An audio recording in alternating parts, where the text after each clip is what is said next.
In this video, I'm going to teach you about saving the state of a game to disk for later loading, commonly referred to as saving and loading a game. There's no built-in functionality for adding a save game in Unity because saving a game is unique to the game. Each game has a different set of data that needs to be saved and loaded to represent the game state.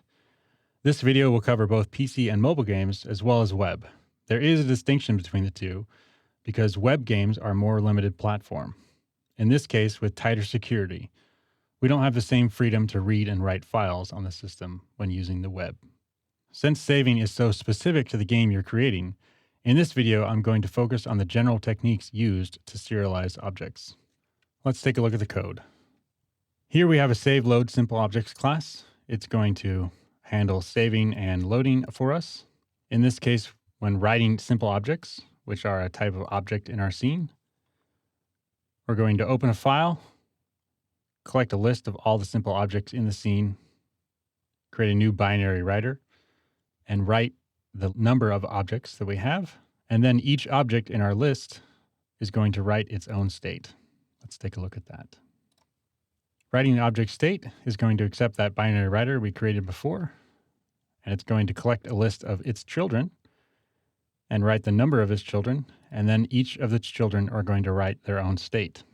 This is a typical pattern when doing recursive serialization. Each object will be responsible for writing its own state when called upon. Finally, this object is going to write its own state at the end. Let's go one deeper and take a look at this sub-object writing its own state. The sub-object has no sub-objects of its own, so it's just going to write its own state and then return. So let's take a look at reading. When reading a save file, we're going to open our file, create a new binary reader, and from the file, we're going to get the number of objects we need to read. And for each of those objects, we're going to create a new object, create a new script, and then have that script read its own state from the file. Let's take a look at that. When an object is reading its own state from the file, it's going to get the number of sub-objects it has. And for each of those sub-objects, create a new game object and create a new component. And then that component is going to read its own state. As you can see, this is identical to the write procedure, where we write the number of objects, and then each object writes its own state. Saving and loading are going to be mirror images of each other, because when writing state in this way, the data is in a precise order to make reading and writing simple.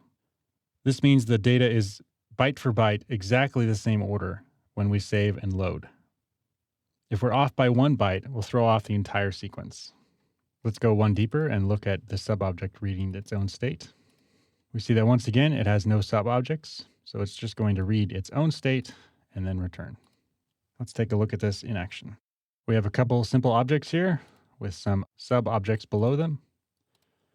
And we have our simple saver loader. We'll hit play.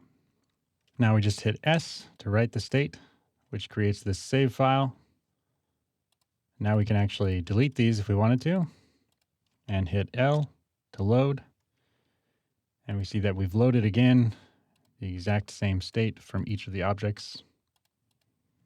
And we can actually delete these multiple times and load as many times as we want. The web version of this is nearly identical, except the web version is limited to a dictionary key system. When using the web player, we have restricted access to the hard drive. We can only access the player preferences file. This is limited to 1 megabyte. Data is stored by a string reference, and we can only store strings, floats, or ints. It's possible to abuse this system to utilize the same method as we did before, creating a key structure to allow us to set unique keys for each object. In this case, we're going to do the same thing, where we get the number of sub-objects, write the number of sub-objects to the player preferences file, and then for each of the sub-objects, they will write their own state to the player preferences file. This is not an ideal system for web games, since we are limited to 1 megabyte and can only store strings, floats, and ints. In a web environment, the ideal situation would be to use a database. A similar tactic for serializing data can be used in databases. We can break apart the serialization by object and store into tables, or it can combine together into a single binary data blob.